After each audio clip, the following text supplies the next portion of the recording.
என்னால கை சுத்தமா தூக்க முடியல, இதுக்கு மேலேயும் வரல, இப்படியும் வரல. சோ அப்படின்னு யாராவது இருந்தீங்கன்னா இந்த வீடியோ உங்களுக்கு தான். ஹாய், நான் உங்க டாக்டர் பிரியா ஹரிகிருஷ்ணன். ஷோல்டர் ஷோல்டர்ல நார்மலா என்ன நடக்கும், நமக்கு ரொம்ப நாளா ஷோல்டர் பெயின் இருந்துட்டே இருந்திருக்கும். நம்ம அதை கண்டுக்க மாட்டோம், ஏன்னா சடனா வலி வரும், அதுக்கப்புறம் அப்படியே நின்றுடும், மறுபடியும் வரும், நின்றுடும். இந்த மாதிரி அடிக்கடி உங்களுக்கு கம்ப்ளைண்ட்ஸ் இருந்துட்டே இருந்திருக்கும். பட் நம்ம அதை அவாய்ட் பண்ணிட்டு நம்ம பாட்டு நம்ம வேலையை பார்த்துட்டே இருந்திருப்போம். நம்மளோட ஷோல்டர் ஜாயிண்ட்ல இருக்க சுத்தி ஒரு கேப்சூல் இருக்கும், அந்த கேப்சூல் வீங்கிடும். ஸோ இப்போ அந்த கேப்சூல் வீங்கினதுனால என்ன ஆகுது, ஷோல்டர் ஜாயிண்ட்ல இருக்க மசிலும் நெக்ல சுத்தி இருக்க மசிலும் நம்மளுக்கு டைட் ஆயிடும்.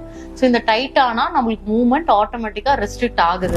ஒன்னு நான் முன்னாடியே சொன்ன மாதிரி நம்ம பெயின் அவாய்ட் பண்றோம், இல்ல நான் ரொம்ப நேரம் லாங் டிரைவ் பண்ணிட்டே இருப்பேன், அப்படி இருக்கவங்களுக்குமே மசில் கொஞ்சம் கொஞ்சமா டைட் ஆக ஆரம்பிக்கும். ஜென்ரலா ஒரு 3 எக்ஸசைஸ் கொடுக்குறேன், அதை கொஞ்சம் ஃபாலோ பண்ணுங்க. So first exercise neck stretching exercise. இந்த நெக் ஸ்ட்ரெச்சிங் எக்ஸசைஸ் ஒரு 30 செகண்ட்ஸ் ஹோல்ட் பண்ணி ரிலாக்ஸ் பண்ணணும். இந்த மாதிரி ஒரு 3 டைம்ஸ் ரிப்பீட் பண்ணலாம். Second exercise finger wall climbing exercise and third one pendular exercise.